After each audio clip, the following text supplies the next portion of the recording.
Evolution, as I was taught, it all started with a thing called the Big Bang.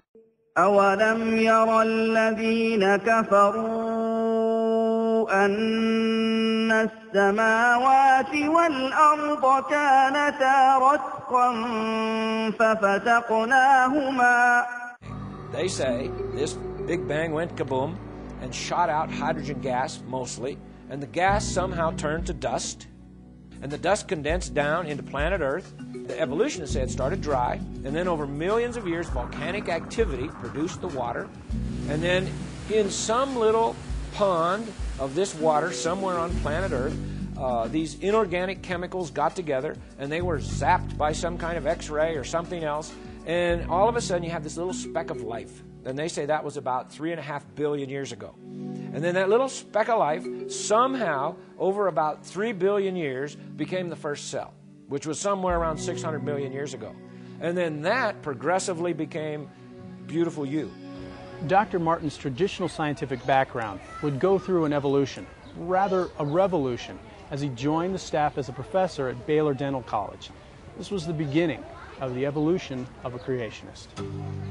And so in the fall of 1971, I went to Baylor in Dallas and gave my first lecture.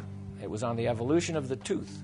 And I talked about how these fish scales gradually migrated into the mouth and became teeth. And a couple of my students came to me after class that day and said, "Dr. Martin, have you ever investigated the claims of creation science?"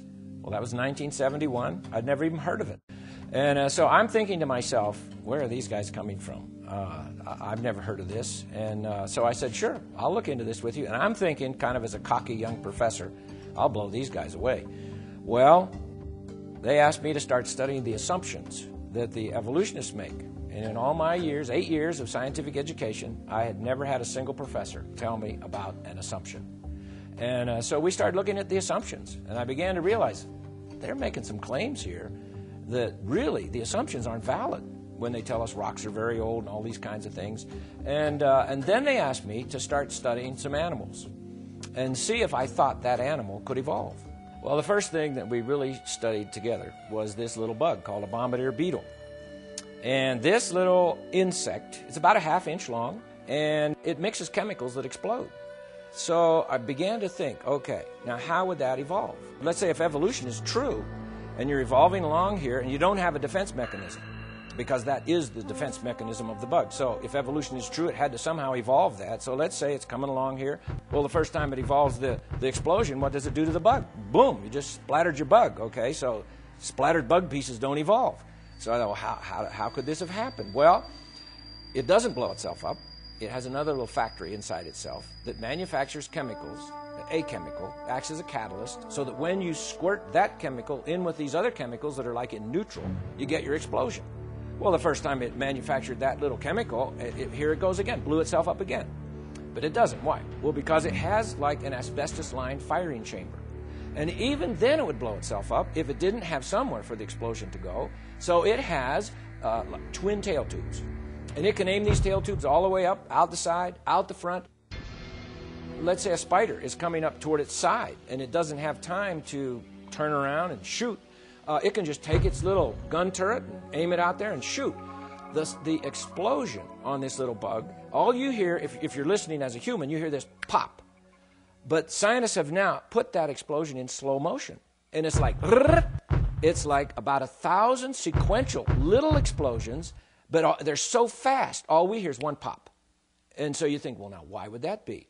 Well, that was a curious thing for the scientists that study this little bug. A lot of them are at Cornell University, some other places. And what they discovered was that if it was just one big pop, the little bug, if he's shooting like a spider, let's say over here, and he goes room, bang, and shoots it, he's going to pop himself right out of there. It's like lighting a burner on a jet engine. So he's out of there. But as long as it is a sequential explosion with his little legs, he can hang on. How would evolution explain a sequential explosion? This little bug messes with all the theories of evolution. There is no way a slow, gradual process is going to produce this bug.